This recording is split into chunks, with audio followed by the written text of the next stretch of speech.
आज आपण चकलीसाठी लागणारी जी भाजणी आहे ती तयार करण्यापासून ते अगदी चकली तयार करण्यापर्यंतच्या सर्व कृती स्टेप बाय स्टेप आणि अगदी सविस्तर पाहणार आहोत। कोणतीही घाई न करता अगदी वाटीच्या सहाय्याने माप पाहणार आहोत। वजनी देखील तुम्हाला सर्व साहित्य प्रमाणे दाखवणार आहे। त्याचबरोबर तयार झालेली चकली न तुटता अजिबातही तेलकट न होणारी आणि हाताने सहज भुगा होईल इतकी खुसखुशीत एवढीच काटेरी त्याचबरोबर अगदी आतून पोकळ होणारी ही चकली तयार करण्याची एवढी सगळी कृती पाहिल्यानंतर तुम्हाला असं वाटणार आहे की दुसरा कोणता व्हिडिओ पाहण्याची गरज नाही। इतका सविस्तर व्हिडिओ तुमच्यासोबत मी आज शेअर केलेला आहे। वेळ देऊन रेसिपी केलेली आहे, त्यामुळे सविस्तर रेसिपी तुमच्यासोबत मी शेअर केलेली आहे। त्यामुळे रेसिपी कुठेही स्किप करू नका, कारण प्रत्येक ठिकाणी तुम्हाला step by step he recipe माहिती होणार आहे। त्यामुळे तुमची कोणतीही स्टेप मिस होऊ नये यासाठी तुम्ही रेसिपी कुठेही स्किप न करता अगदी शेवटपर्यंत पहा आणि चकली पाहू शकता। अगदी हाताने सहज भुगा होईल इतकी खुसखुशीत, काटेरी, कमी तेल पिणारी आणि अत्यंत पोकळ तयार झालेली। त्यामुळे तुम्ही जर आज पहिल्यांदाच माझी रेसिपी पाहत असाल ना, तर वरील व्हिडिओप्रमाणे चॅनलला सबस्क्राईब करा। त्यामुळे इथून पुढे येणाऱ्या सर्व दिवाळी फराळाच्या रेसिपींची नोटिफिकेशन ही तुमच्या मोबाईलवर येईल। नमस्कार, मी कविता, तुमच्या आवडत्या कविताच किचनमध्ये सर्वांचं खूप खूप मनापासून स्वागत करते। दिवाळी फराळातील आजचा आपला हा 7व्या क्रमांकाचा पदार्थ आहे, तो म्हणजे खुसखुशीत काटेरी चकली, त्याचबरोबर त्यासाठीची भाजणी देखील। त्यासाठी या ठिकाणी सगळं साहित्य घेतलेलं आहे। त्यामध्ये तांदूळ, मूग डाळ, हरभरा डाळ, जिरं, धणे, उडीद डाळ, बडीशोप, त्याचबरोबर साबुदाणा, पोहे आणि फुटाणा डाळ। आता हे जे सर्व साहित्य आहे ही फक्त आपण ओळख पाहिली, परंतु आपण त्याचं सर्व वजनी आणि वाटी प्रमाण पाहण्या अगोदर हे साहित्य मी स्वच्छ कसं केलं ते मी तुम्हाला सांगते। अगोदर ज्या डाळी आहेत तीनही डाळी, त्याचबरोबर तांदूळ, हरभरा डाळ, उडीद डाळ आणि मूग डाळ सर्व ओल्या कापडाने स्वच्छ पुसून घेतल्या। त्यानंतर हलक्याशा अर्धा तासासाठी सावलीमध्ये छान सुकवून घेतल्या। त्यावरील जी डस्ट असते ना ती सर्व आपल्याला काढून टाकायची आहे। तुम्ही हवं तर या चारही जिन्नस धुवून त्या 2 ते 3 तासासाठी सुकवून देखील घेऊ शकता, परंतु मी अगदी ओलसर रुमाल केला आणि त्याने छान असं पुसून त्यावरील जेवढी डस्ट काढून घेता येईल तेवढी जास्त काढून घेतली। आता सविस्तर साहित्य पाहत असताना सर्व साहित्य मोजण्यासाठी या वाटीचा वापर करून मी साहित्य मोजून घेतलेलं आहे। 4 वाटी तांदूळ आहे, वजनी म्हणाल तर 800 ग्रॅम एवढे तांदूळ आहे। त्यानंतर या ठिकाणी फुटाणा डाळ घेतलेली आहे। फुटाणा डाळ 1.25 वाटी एवढी आहे, वजनी म्हणाल तर 120 ग्रॅम एवढी ही फुटाणा डाळ आहे। तुमच्याकडे जर 1.5 वाटी किंवा 2 वाटी फुटाणा डाळ असेल तरी देखील घेऊ शकता, परंतु माझ्याकडे 1.25 वाटी होती, त्यामुळे ती 1.25 वाटी फुटाणा डाळ या ठिकाणी घेतलेली आहे। फुटाणा डाळीचं प्रमाण थोडं कमी जास्त झालं तरी चालेल, परंतु बाकीचं सर्व साहित्य मात्र कटोकट घ्यायचं आहे। त्यानंतर या ठिकाणी हरभरा डाळ 1 वाटी हरभरा डाळ 180 ग्रॅम, मूग डाळ घेताना अर्धी वाटी मूग डाळ तर 104 ग्रॅम आहे। 1/2 वाटी या ठिकाणी उडीद डाळ, वजनी म्हणाल तर 70 ग्रॅम आहे। या ठिकाणी तुमचा गोंधळ होऊ नये त्यामुळे मी डिस्क्रिप्शन बॉक्समध्ये लिहून देखील देणार आहे। 1/2 वाटी पोहे या ठिकाणी 30 ग्रॅम आहे। 1/2 वाटी साबुदाणा 62 ग्रॅम एवढा आहे। त्यानंतर अर्धी वाटी धणे 23 ग्रॅम एवढे आहे। जिरं घेताना 4 चमचे, पोहे खाण्याचे 4 चमचे आहे तर 28 ग्रॅम जिरं आहे। त्याचबरोबर कच्ची बडीशोप या ठिकाणी 2 चमचे आहे तर 16 ग्रॅम एवढी आहे। त्याचबरोबर या ठिकाणी मिरेपूड या ठिकाणी मी वापरणार आहे। तुमच्याकडे जर सगट मिरे असतील तर तुम्हाला ते 2 चमचे मिरे घ्यायचे आहे। हे पहा, तांदूळ 4 वाटी, 1.25 वाटी फुटाणा डाळ, 1 वाटी हरभरा डाळ, अर्धी वाटी मूग डाळ आणि धणे, त्यानंतर 1/2 वाटी तीनही साहित्य पोहे, साबुदाणा आणि उडीद डाळ, त्याचबरोबर 4 चमचा जिरं आणि 2 चमचे कच्ची बडीशोप। अगदी साधं सोपं साहित्य प्रमाण आहे। त्यानंतर कढई छान अशी गरम करून घ्यायची। त्यानंतर गॅसचा फ्लेम हा कमी करायचा, मंद आचेवर प्रत्येक साहित्य भाजून घ्यायचं। आता या ठिकाणी भाजणी जर तुमची परफेक्ट झाली तर तुमची चकली देखील परफेक्टच होणार। त्यामुळे भाजणी करत असताना ज्या टिप्स मी सांगणार आहे त्या सर्व टिप्स तुम्ही फॉलो करा। एकसारखं हलवत राहायचं आहे। भाजणी करत असताना टाकलेलं जे साहित्य कढईमध्ये आहे ते एकसारखंच हलवायचं आहे, म्हणजे साहित्य व्यवस्थित असं भाजले जातं आणि मंद आचेवर भाजा। छान असं कुरकुरीतपणा येईपर्यंत भाजून घ्या। आता अगदी एक दाणा दाताखाली दाबून पाहायचा, छान असं कुरकुरीत आवाज आला की आपलं सर्व साहित्य भाजून झालं असं समजायचं. त्यानंतर छान असा मोठा आपण सुती रुमाल वगैरे काहीही अंथरून घ्यायचा. त्यावर हे सर्व साहित्य छान असं पसरवून ठेवायचं. त्याचबरोबर सेपरेट देखील ठेवायचं आहे. प्रत्येक जिन्नस आपल्याला या ठिकाणी सेपरेटच टाकायचे आहे. फक्त ज्या जिन्नस आपण एकत्र भाजणार आहोत त्या मी पुढे तुम्हाला सांगणारच आहे. त्यानंतर हरभरा डाळ देखील भाजून घेतलेली आहे. त्यानंतर मूग डाळ भाजून घेत आहोत. आणि या ठिकाणी सर्वात महत्त्वाची बोनस टिप्स म्हणजे साहित्य छान असं कुरकुरीत अशा पद्धतीने एकसारखं हलवत भाजलेलं असायला हवं. म्हणजे सर्व साहित्य एकसारखं व्यवस्थित असं भाजले जातं. भाजणी छान अशी तयार झाली की चकली देखील चवीला छान अशी तयार होणार. त्यामुळे साहित्य भाजत असताना कंटाळा करू नका. वेळ थोडासा जास्त लागला तरीही चालणार आहे, परंतु साहित्य मात्र व्यवस्थित असं भाजून घ्या. आता या ठिकाणी फुटाणा डाळ जी आहे ना ती हलकीशी आपल्याला भाजून घ्यायची आहे. त्यामध्येच आपण काही जिन्नस भाजून घेणार आहोत. त्यामध्ये 4 चमचे जिरं टाकलेलं आहे, अर्धी वाटी धणे टाकलेले आहे. त्याचबरोबर या ठिकाणी कच्ची बडीशोप देखील यामध्येच आपण टाकणार आहोत. तुमच्याकडे सगट मिरे असतील ना तर मिरे देखील यामध्येच तुम्ही टाका. अगदी 1 ते 2 चमचे मिरे यामध्येच टाका आणि हलकीशी खूप जास्त वेळ भाजायचं नाही. 1 ते 2 मिनिटासाठी हे साहित्य भाजून घ्यायचं, लगेचच काढून घ्यायचं. कारण तुम्ही जिरे वगैरे तुम्ही तसेच वापरले तरीही चालणार आहे. त्यामुळे यामध्ये मी फक्त गरम करून घेणार आहे. हे काही भाजण्याची गरज नाही. आता हे देखील सर्व जिन्नस आपल्या हलक्याशा भाजवून झालेले आहे. बाकीचं सर्व साहित्य मात्र कुरकुरीत भाजायचं. फक्त फुटाणा डाळ आणि त्यासोबत जे साहित्य आहे ते मात्र तुम्ही अगदी 2 मिनिटं भाजून घ्यायचं. अशा पद्धतीने एकसारखं हलवत सर्व साहित्य आपण भाजून घेणार आहोत. अगदी सर्व साहित्य आपलं भाजून होत आलेलं आहे. सर्व साहित्य आपण एका छान अशा मोठ्या रुमालवर काढून घेतलेलं आहे, म्हणजे ते छान असं थंड होईल. आता हे सर्व साहित्य बाजूला ठेवण्याचं एकच महत्त्वाचं कारण म्हणजे थंड झाल्यानंतर पुन्हा एकदा तुम्ही प्रत्येक साहित्यामधील एक दाणा तुम्ही दाताखाली चावून पहा. जर तुम्हाला एखादी जिन्नस कमी भाजलेली वाटत असेल तर ती पुन्हा एकदा तुम्हाला भाजून घ्यायची आहे. यासाठी आपण सर्व साहित्य हे सेपरेट ठेवलेलं आहे. सर्व साहित्य छान असं मंद आचेवर आपलं भाजून झालेलं आहे.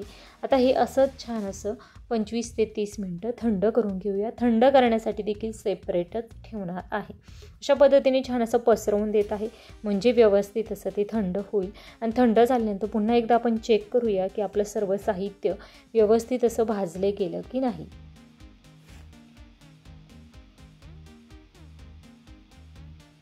हे पहा, साधारणतः अर्धा तास झालेला आहे. संपूर्ण साहित्य आपलं छान असं थंड झालेलं आहे. आता त्यानंतर मी ते चेक करून देखील बघितलं की सर्व साहित्य व्यवस्थितच भाजले गेलेलं होतं. त्यामुळे आता हे साहित्य मला पुन्हा एकदा भाजण्याची गरज नाही. व्यवस्थित असं भाजलं गेलं आणि मी चेक देखील केलेलं आहे. त्यानंतर आपण व्यवस्थित असं अशा पद्धतीने मिक्स करून घेणार आहोत.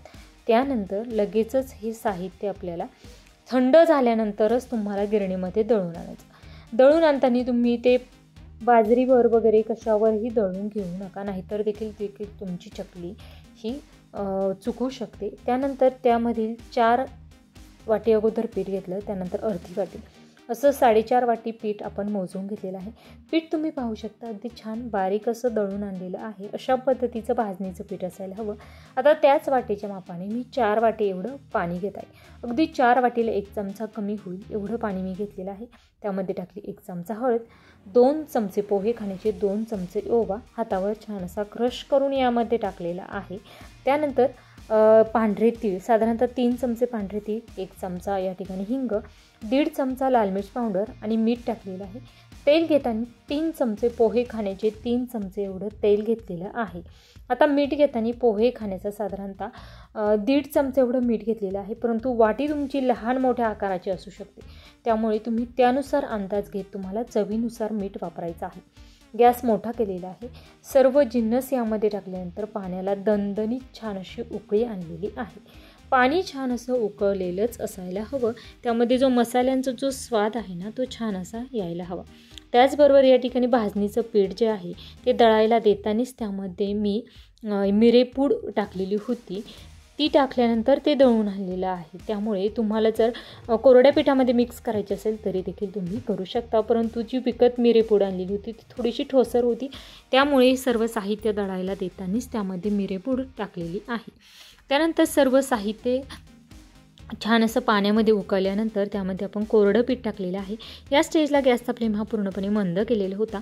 छान अशी यामध्ये व्यवस्थित मिक्स करून घेतलं। झाकण ठेवायचं 10 मिनटं मंद गॅसवर हे असंच ठेवलेलं होतं। 10 मिनटानंतर तुम्ही पाहू शकता खूप छान अशी वाफ यामध्ये तयार झालेली आहे। मोजून तुम्हाला 10 मिनटं हे मंद गॅसवर ठेवायचंच आहे। त्यानंतर गरम गरम असतानाच आपल्याला मॅशरच्या सहाय्याने हे पीठ व्यवस्थित असं मॅश करून घ्यायचं।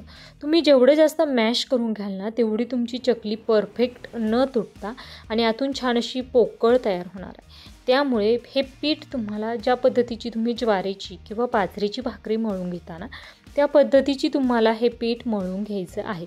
पीठ मळून घेत असताना कंटाळा करू नका। जेवढं जास्त मळून घेता येईल तेवढं जास्त मळून घ्या, तरच तुमची चकली परफेक्ट तयार होणार आहे। अगदी आता खूप जास्त क्वांटिटीमध्ये आहे, ते मळून घेणं खूप अवघड असं जात आहे। त्यामुळे थोडंसं बाजूला घेऊन मी हे थोडासा पाण्याचा हात लावून हे पीठ भिजवून घेणार आहे। अगदी भिजवताना खूप जास्त पाणी लावू नका, थोडासा हात ओला करायचा आणि व्यवस्थित ज्या पद्धतीने ज्वारी बाजरीची भाकरी मळतो त्या पद्धतीने हे पीठ मळून घ्यायचं। खूप छान असं हे पीठ मळून झालेलं आहे। आता अशा पद्धतीने चकली करण्यासाठीचा हा सोऱ्या घेतलेला आहे। थोडंसं तेल लावून घेतलेलं आहे। त्यानंतर सोऱ्यामध्ये ही प्लेट टाकलेली आहे, त्यामध्ये हे पीठ लगेचच भरून घ्यायचं। त्यानंतर लगेचच आपण चकली करून घेणार आहोत। हे पहा, आता आपण लगेचच ताटावर ही चकली करून घेणार आहोत आणि तुम्ही पाहू शकता अगदी काटेरी न तुटता आणि परफेक्ट ही चकली तयार होते। त्यामुळे सांगितलेल्या सर्व टिप्स तुम्ही नक्कीच फॉलो करा, जेणेकरून तुमची चकली देखील पहिल्याच प्रयत्नामध्ये अशा पद्धतीची तयार होणार आहे। अगदी खूप साऱ्या 15 ते 20 इतकी सविस्तर टिप्ससहित मी ही रेसिपी सांगितलेली आहे। त्यामुळे तुमची चकली अजिबातही तुटणार नाही याची मला गॅरंटी आहे। अगदी जरी तुम्हाला जर ही रेसिपी करताना काही शंका आल्या तरी देखील त्या शंका तुम्ही कमेंट बॉक्समध्ये नक्कीच विचारा। त्या शंकांचं निरसन देखील मी कमेंट देऊन नक्कीच करेल।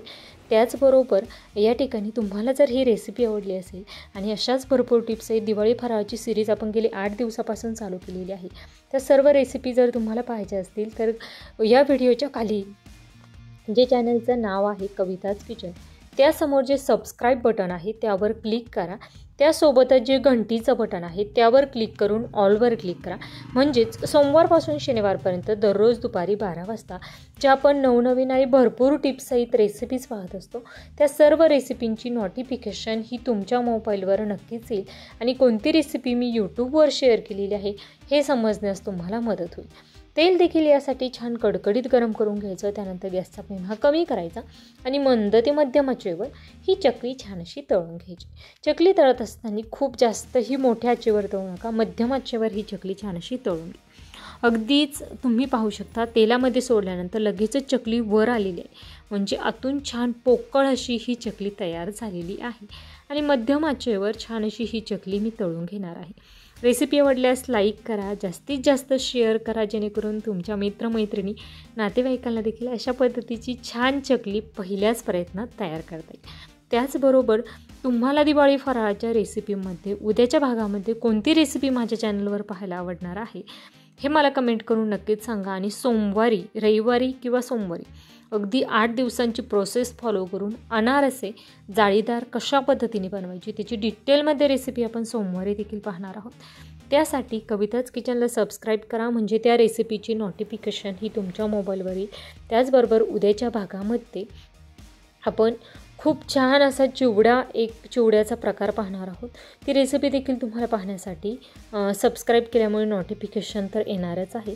त्याचबरोबर तुम्ही देखील दिवाळी फराळाच्या खूप साऱ्या रेसिपींची नावे मला कमेंट बॉक्समध्ये सुचवू शकता, म्हणजे त्या सर्व रेसिपी आपण लवकरात लवकर येत्या 4 ते 5 दिवसामध्ये यूट्यूबवर शेअर करण्याचा मी प्रयत्न करेन।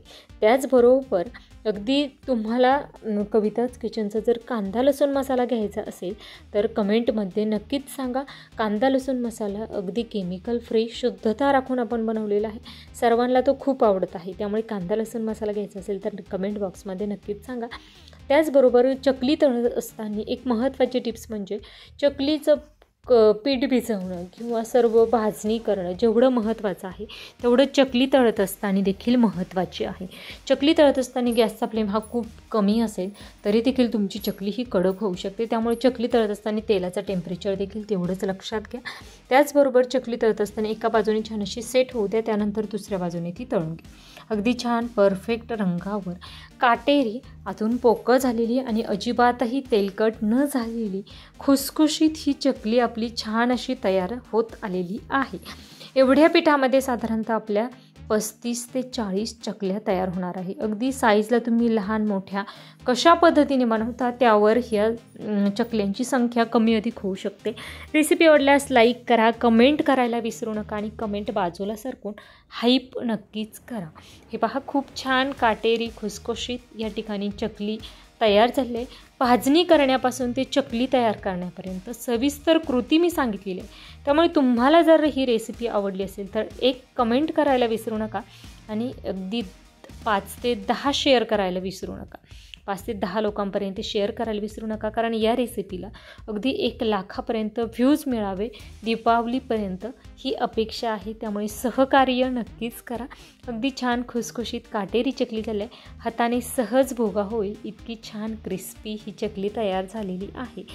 अगदी छान दिसत आहे, हाताने भुगा झालेला आहे. तुम्हाला ही चकली पाहता क्षणी खावीशी वाटली की नाही ते कमेंट करून नक्कीच सांगा. वेळात वेळ काढून माझी रेसिपी शेवटपर्यंत पाहिल्याबद्दल धन्यवाद.